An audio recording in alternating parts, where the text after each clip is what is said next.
Periodista quedó choqueado tras conocerse lo peor de Milei. Hay una frase que tiene un sentido muy, muy profundo. Es una frase, si uno habla de parición, no aparición, de parición, de parir, el acto de parir, que implica parir vida, también implica parir sentido a esa vida que uno está pariendo. Las madres de Plaza de Mayo, abuelas, Eve de Bonafini, Tati, Norita Cortiñas, bueno, todas ellas acuñaron de alguna manera esa frase, dijeron, nuestros hijos nos parieron. Digo, es muy impresionante, tiene una profundidad, tiene un sentido único. Y pensaba, de alguna manera, porque ya está Sergio Maldonado aquí, el hermano de Santiago, de alguna manera Santiago debe haber parido también a un nuevo hermano, a Sergio, después de su desaparición, después de su muerte. Y Sergio acaba de sacar, también podemos hablar de aparición de un nuevo libro, o de el libro que acaba de salir, está editado por Marea, que se llama Olvidar es imposible, Santiago mi hermano. ¿Cómo te va? Hola Luisa, buen día. Muchas gracias por la invitación. No, gracias a vos por venir. Qué bueno que pudiste venir a Buenos Aires a contarnos un poco por qué este libro, la necesidad de este libro y desde dónde encarás a esta historia. En verdad surgió en el 2019, Pedro Saborido me empezó a decir que tenía que escribir. Yo contaba muchas cosas y a su vez viendo la desinformación que había o que cada uno salía y decía cualquier cosa, me empezó medio a insistir con eso. Pero el tema es que yo nunca había escrito nada. Bueno, eso llevó un tiempo, después me armó un índice, en pandemia traté de escribir, no podía. Así que hace 3 años como que bueno, dije, arranco un poco más firme, otra vez Pedro insistiendo, pero bueno, necesitaba ayuda de alguien. Así que después hace como 2 años también intenté con una persona ir diciéndole, contándole que me escribiera. Para sistematizar todo eso, porque hay mucho. Hay mucha información, lo que pasa es que en todo eso era como que mezclaba mucho, después cuando por ahí lo veía volcado no era nada que ver, bueno, tuve esos intentos muy fallidos y finalmente después como que encontré la vuelta de ir haciéndolo, hablando con mi compañero un día, yo había escrito justamente la aparición del cuerpo de Santiago, hablando de aparición y todo, y yo tenía 5 renglones nada más de eso. Entonces mi compañero me dice, ¿esto solo tenés para contar? ¿No te acordás de esto, de esto? Entonces ahí empecé a ver que me estaba olvidando de muchísimas cosas. Y ahí me generó una necesidad más de empezar a escribir cronológicamente, porque me daba cuenta que había muchas cosas que se iban perdiendo y viendo que la causa iba a ser eterna, y digo eterna de verdad, porque Sí. es muy larga, digo, si el día de mañana tengo que ir a declarar, no me voy a acordar de nada. Entonces también fue como una especie de remover un montón de sentimientos, de sacar muchas cosas que se me iban olvidando o las iba bloqueando, y en ese proceso empezó dolor, angustia, bronca, viendo con el diario del lunes muchas cosas que se podrían haber cambiado o evitado. O sea, es como que todo el tiempo te sentís engañado, frustrado, distintas situaciones. Ahora que ya está, es como que es aliviador, es como algo que decís, bueno, ya está, fui a un confesionario y me saqué Pero todo de está encima. allí, puedo volver y recurrir y revisitar eso que pasó con la tranquilidad de que no me estoy olvidando, de que queda plasmado para vos y para todos y Sí, para todas. y por eso también olvidar es imposible, porque es algo que lo vengo trayendo y hace casi 8 años. Y en verdad ya no se trata solo de Santiago, sino se trata de esto, de una nueva vida, sin querer, y también cómo te va cambiando el entorno, y a raíz de lo que pasó con Santiago, porque por ahí vemos eso y decís, che, estamos hablando de algo obvio.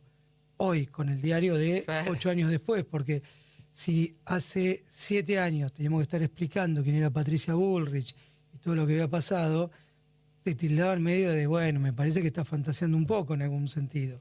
Hoy cuando ves que reprime jubilado, que dispara a Pablo Grillo, que manda a asesinar y con total, pues digo, lo hace con total impunidad, bueno, evidentemente todo eso tuvo un sentido. Si no hubiese habido, estaba pensando, si no hubiese habido un caso de Santiago Maldonado, cómo se fue, entre comillas, resolviendo, no hubiese habido seguramente un Rafael Nahuel también con tanta impunidad, no hubiera habido tantos casos que quedan de alguna manera con impunidad, con esa sensación de falta de justicia, de que nuestra justicia no resuelve nada. Totalmente. En realidad, yo lo que entiendo es, y obviamente estoy siempre abierto a correcciones y todo, pero considero que Santiago, al estar desaparecido 78 días, cuando lo hacen aparecer, y ahí involucran a todos los derechos humanos, movimientos sociales, partidos políticos, gente de a pie que se iba a solidarizar, y dicen como que se infla un gran globo, lo pinchan en el momento que ellos lo necesitan previo a las elecciones, dicen, ¿vieron que era toda una mentira? Se ahogó solo. Quedó instalado de esa manera y la palabra desaparecido, la figura del desaparecido, quedó en un plano muy bajo, o sea, como que se le bajó la vara. Directamente. Fueron 78 días. 78 días. Que estuvo desaparecido y que en Santiago. realidad para mí fueron 80. Y tiene una explicación lógica que en realidad cuando estaba circulando una foto y todos decían es Santiago Maldonado, yo no lo pude reconocer hasta el día 20 en la morgue judicial. Y ahí cuento el porqué. Entonces no es que fue algo de especulación, o sea, como para ir entendiendo lo que por ahí se decían en los medios. Y digo esto de que no había necesidad de desaparecer a alguien, directamente con el ejemplo viste de Rafael Nahuel, porque ya le dispararon a Rafael Nahuel y pasó en impunidad. ¿Y cómo se mezcla todo? En el caso de Santiago participa Gendarmería, quien investiga es Policía Federal y Prefectura. Caso de Rafael Nahuel, prefectura y el que adultera las pruebas es Gendarmería. O sea, todas las fuerzas, y en realidad en el caso de Santiago fue la primera fuerza federal que participó en una desaparición y avalada por el propio Estado. Que eso no había ocurrido antes. Siempre por lo general la policía la que generaba la violencia institucional. Ahí yo considero que empieza una violencia estatal, porque empieza a mezclarse distintas fuerzas, poder judicial, poder político, se genera todo un complot entre varios, no es que todos se ponían de acuerdo, pero cada uno hacía lo suyo para evitar que se supiera la verdad, y directamente ya viene Rafael Nahuel, donde le dispara una fuerza federal, queda en la impunidad, por la espalda. No pasa nada, se genera esta cuestión de que estaba el RAN, que eran terroristas, todo eso además, que quedó, eso, no se volvió a hablar más de eso. Cada tanto claro. lo sacan cuando necesitan distraer un poco. Cada tanto lo sacan a Jones Walla, tampoco se hizo hincapié o se sostuvo que justamente el 1 de agosto del año pasado, en la misma hora que entraban a reprimir en Pulos Cuyamen, se suicida el hermano de Jones Walla. No sé, para mí no son datos aislados. Y en horarios y fechas que son muy puntuales. Y a su vez, ahí tiene una explicación esto de cómo empezaron con la deshumanización, todo el ataque a los pueblos originarios, porque en ese momento Abruz, que era el secretario de Derechos Humanos, hoy está a cargo del INAI. Y el INAI hoy en vez de... Instituto Nacional de Asuntos Indígenas. Correcto. En vez de agarrar y, no sé, digamos, respaldar a los pueblos originarios, está avalando todos los desalojos que está ocurriendo en distintos territorios. Sergio, antes de la desaparición de tu hermano, cuando digo qué hacías me refiero, ¿te interesaba la política? ¿Estabas informado? ¿Seguías casos o tenías una vida más de cotidianeidad, de cosas, de resolver las cosas para vivir? En realidad no seguía casos puntuales, salvo los más emblemáticos que por ahí tocaban. Sí me interesaba mucho lo que tenía que ver con la política, pero más económica. Uh-huh. Y de hecho... porque tenés una fábrica, una empresa. Una fábrica en la cual... Por eso yo también defiendo muchas veces las políticas que se dan desde el Estado. O sea, no es que hay una meritocracia, porque yo podría contar y decir, bueno, yo arranqué después de todo lo que vino el 2001, con una canastita vendiendo aceitunas, tejiendo chalinas y vendiendo una feria, y era artesano, y a raíz de eso llegué a tener una fábrica. Ahora, no es que fue un mérito propio, o sea, obviamente laburaba 16 horas por día, le metí un montón, pero sin una política de defender lo que eran los microemprendimientos y un montón de cuestiones, era imposible hacerlo. Y también en un momento en el cual yo soy muy crítico de Moreno. O sea, de Guillermo Moreno. De Guillermo Moreno, lo critico mucho. Pero a su vez, en el momento que una vez que tuve la oportunidad, le agradecí porque él en el momento que cerró la importación, que muchos se quejaban, había una manera por ahí más liviana de hacerlo y por ahí hacerlo pausadamente, pero fue acertado. O sea, yo fui viendo el crecimiento, yo llegué a exportar a Perú, a Chile. ¿Qué producís regionales? Hacía té en saquitos. Ajá. Una marca que después atacaron, vino campañas en contra, no compren. A partir de lo de Santiago. A partir de lo de Santiago. Cuando aparece el Cuerpo de Santiago empezaron toda una campaña que no había que comprar, no había que consumir, y a su vez salió un respaldo por otro lado. Yo nunca mencioné hasta ese momento lo que hacía, decía que era comerciante, no quería hacer uso de mi actividad laboral porque de hecho me perjudicó todo el tiempo después. Sí. O sea, no es que me benefició. También, no sé, está para contar en otra etapa. Pero bueno, digo, esto de, volviendo a lo de Moreno, que no es más allá de un montón de cosas, y en ese momento, cuando todos criticaban y habían un montón de cosas, muchos emprendimientos y gente que hacía un dulce en la casa empezó a tener una marca, se empezó lo que era realmente la soberanía alimentaria. Y eso muchas veces, ¿a dónde se apuntó? A lo del INDEC, un montón de cuestiones que, obviamente, todo tiene un sentido, pero digo, ¿cómo en la parte de producción y alimentos hubo un programa en el cual se pudo crecer? Entonces, yo no puedo agarrar y estar del lado de que todo lo del Estado es malo. No, y además, entre comillas, volviendo al tema, ¿no? Despolitizado, porque yo te preguntaba qué hacías antes, te ocupabas de la política, te interesaba, no te interesaba. Sí, como un ciudadano, pero digamos, no específicamente. No era un militante de derechos humanos, si vamos a ese caso, sí estaba informado de algunas cosas, pero cuando me aparece todo esto, la verdad que yo desconocía que había distintos lineamientos en madres, que había salvo alguna cosa y por arriba, pero no era algo que puntualmente. No sabía de que había tantos organismos de derechos humanos que iban a salir en este sentido, sino que había un montón de cosas que no las desconocía. Sí, por ahí mi compañera Andrea tenía más conocimiento de eso porque por ahí estando acá en Buenos Aires, era vecino, vivía acá a 2 cuadras, Ajá. cuando vivía acá, había estudiado fotoperiodismo, iba a marchas, sacaba fotos, entonces había otra cosa que llegaba, o sea, me llegaba por el diario de ella, digamos. Claro. Bueno, él es Sergio Maldonado, se queda un ratito más para hablar de Olvidar es imposible, Santiago, mi hermano, libro editado por Marea. Seguimos hablando con Sergio Maldonado. Pensaba, bueno, saliste de alguna manera, Sergio, de un lugar de anonimato, decirlo así, de, entre comillas, confort, bueno, el laburo de todos los días, levantar la persiana, todo eso, pero a un lugar de una exposición que jamás te imaginaste que ibas a tener.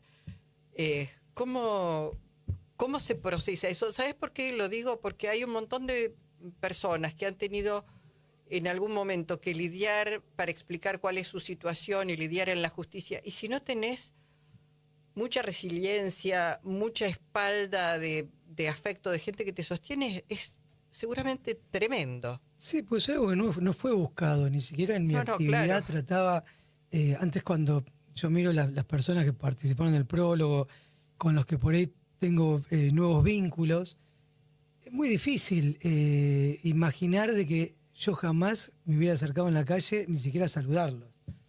Lo único osado que había hecho fue saludar a un nieto restituido, recuperado, sí, en Bariloche, que me había emocionado, Francisco, que después falleció, y había sido lo único, no sentía esa necesidad porque me parecía muy cholulaje. De hecho, cuando empieza a pasar esto y todo, a mí genera cierta incomodidad porque también es como, parece un abuso y cuando empiezan a abrazar mucha gente que es interesante y comprometida, eso me tranquilizó. Y por suerte sí, bueno, todas las personas que admiraban están del mismo lado, que si no hubiese sido medio contradictorio, medio contraproducente.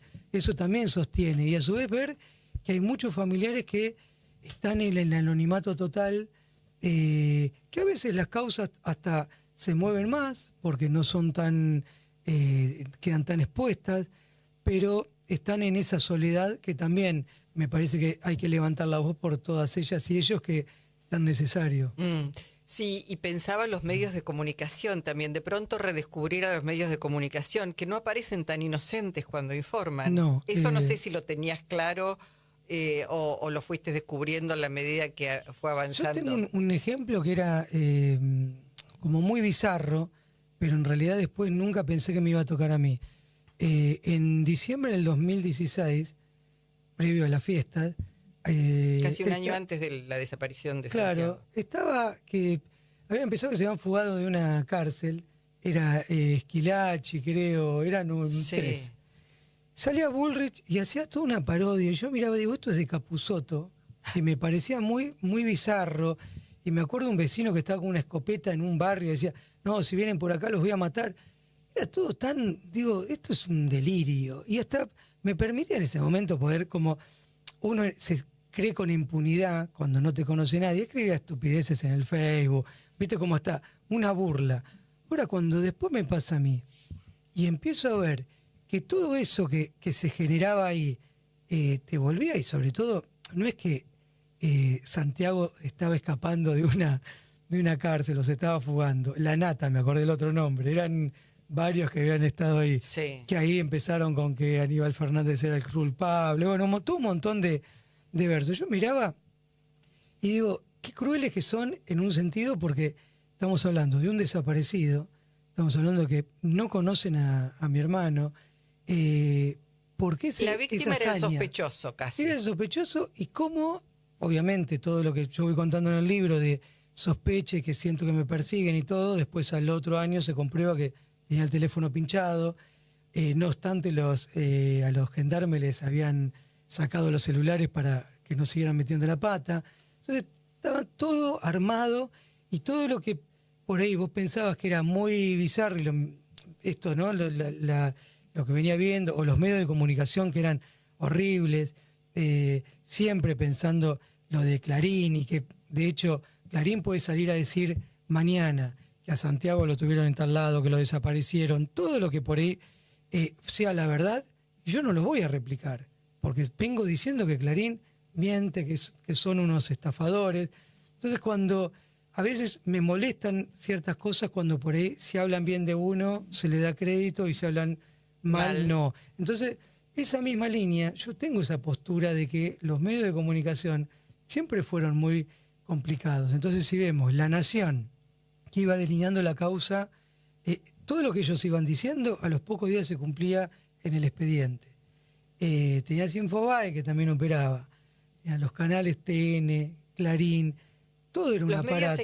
Lo que se conoce como los medios grandes o hegemónicos. Y a su vez periodistas que también, con todas las mentiras que dicen, y esto de la libre expresión, cuando yo quise accionar judicialmente, no pude, porque están amparados con esto de la libre expresión y que como es de interés público, cualquiera puede decir cualquier cosa. Entonces, cualquiera puede decir que sos chorro. Yo venía de escuchar de cuando andaba con las topadoras marihuana, con las excavadoras, que había containers enterrados en la Patagonia. Decía, yo miraba y decía, tengo container. Miraba, y no hace falta eso cuando vas al puerto, ves la cantidad, o bajás en avión y ves los... Es decir, ¿sabes la cantidad de tierra que tenés que remover? Y digo, ¿cómo la gente puede creer que un container solo, enterrarlo, y vos vas a enterrar ahí para esconder plata?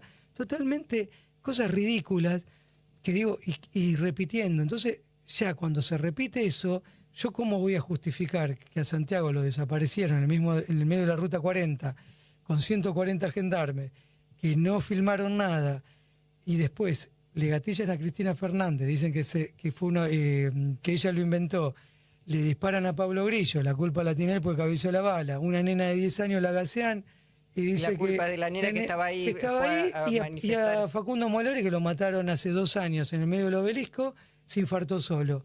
Es muy difícil a veces ir contra esos medios. Hoy ¿cómo está la causa? La causa está en Ushuaia.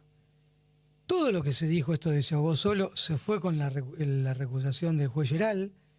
Y ahí es donde hay que insistir. Porque la misma Cámara de Apelaciones, que en el 2019 nos dijo que no teníamos razón, y tuvimos que dar toda la vuelta para llegar a la Corte Suprema, en el 2024, en febrero del año pasado, 5 años después, nos dijo que teníamos razón, recusó al juez y le asignó a un juez que está en Ushuaia. Ahora, desde mayo del año pasado, el juez todavía no tiene la causa física y no está toda escaneada.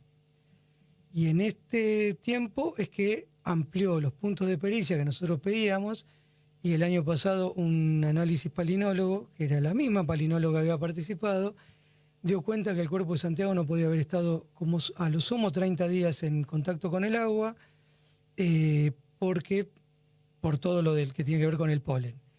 Y este año un análisis de un perito veterinario que dio que no puede estar ni en la tierra ni en el agua porque no hubiese aparecido en las condiciones que apareció por toda la fauna que hay. Y sobre todo por mordeduras que tiene de un carroñero el cuerpo de mi hermano. Que el carroñero lo que hace es justamente desintegrar a la víctima, a la presa. Claro. No hubiese aparecido eso. Y a su vez otro dato es que el lugar está lleno de polen de pinos. Y el cuerpo de Santiago no tiene polen de pino, tiene polen de otra zona. Bueno, Así es como está la causa hoy. Ahora, 8 años van. Y si yo no hubiese empezado a seguir y apelar hasta las últimas instancias, digo como querellante, la causa se hubiese cerrado y no estaríamos hoy acá. Eso es lo que tiene también el Poder Judicial, cómo es un desgaste, donde yo vivo en Bariloche, el fiscal está en Esquel, ahora está en Ushuaia el juez, la Cámara de Apelaciones en Comodoro Rivadavia, acá tenemos Comodoro Pi, la Corte Suprema. Todos esos kilómetros tenés que recorrer. mientras te escuchaba pensaba, bueno, por eso digo, hay que tener mucha resiliencia, mucha voluntad, mucho amor a Santiago y a la verdad. ¿Confías que se va a poder hacer justicia? Pensando además que está Bullrich, la misma responsable de la desaparición de Santiago, que comandaba las fuerzas de seguridad, está hoy como ministra de Seguridad de la Nación. Sí, y que en realidad también ahí hay que hacer son como, a esa pregunta le voy a agregar otra cosa. Se podría haber evitado que Patricia Bullrich estuviera hoy al frente de donde está. Y eso tiene que ver también con que el juez Rafeca lo hubiera citado a declarar en la causa que tengo de espionaje y nunca lo hizo. Cuando estuvo Aníbal Fernández, se hubiera seguido la denuncia que presentó Sabina Frey con el pésimo operativo que hizo Gendarmería, que lo denunció, haber apartado a esos gendarmes. Entonces, se le hubiese llegado a un punto en el cual hubiese quedado expuesta. Entonces, por eso es la explicación de que Bullrich está. Los 4 años de Alberto Fernández, las fuerzas de seguridad le siguieron respondiendo a Bullrich. No hubo un respeto hacia quienes integraban el Ministerio de Seguridad en esos 4 años. Eso hay que reconocerlo para que el día de mañana que se cambie de gobierno, quienes vengan van a tener que hacer un trabajo muy de fondo con las fuerzas porque están muy envalentonadas. Y lo otro, como para explicarlo también, hay una carta que yo publico en el libro, que es una carta que me mandó mi hermano. Y eso me parece que es la clave y la explicación del por qué tanta insistencia en esto de saber qué hicieron con él. Y lo de la justicia, muchas veces la justicia no actúa justamente por una causa, sino actúa por un pase de facturas en otra instancia. O sea, tal vez no sea por Santiago, sino que sea por otra cosa, pero yo sé que Patricia Bullrich en algún momento lo va a pagar, y de hecho una de las pruebas es que el gendarme Chazú, uno de los que está implicado, que está imputado, está viviendo en España. Algo similar a lo que ocurría en dictadura, que cuando Las papas quemaban se iban a otro lado. Bueno, él es Sergio Maldonado, el hermano de Santiago, que ayer hubiese cumplido años. Sí, hubiese cumplido 36 años. 36 años. Olvidar es imposible, Santiago mi hermano, está editado por Marea. Sergio, te agradezco enormemente que hayas venido hoy a evocar a Santiago y obviamente hablar de esta causa que esperamos que tenga la resolución que merece y es que se haga justicia finalmente. Bueno, muchísimas gracias y perdón por hablar tanto, No. pero a veces es como muchas ganas de contar muchas cosas. Y el 1 de agosto se va a estar presentando en el Caras y Caretas, en Venezuela 330, así que bueno, están todas y todos invitados. Gracias. Ahí junto a Fernando Borroni, Nora Beiras y Ana María Cariaga, que es una de las prologuistas en Bueno, la editorial. muchísimas gracias, Sergio. Gracias a ustedes. Verdad y justicia por Santiago. Si querés sumarte a la batalla cultural contra las nefastas ideas de Javier Milei, dale like, suscríbete y deja tu opinión en la caja de comentarios.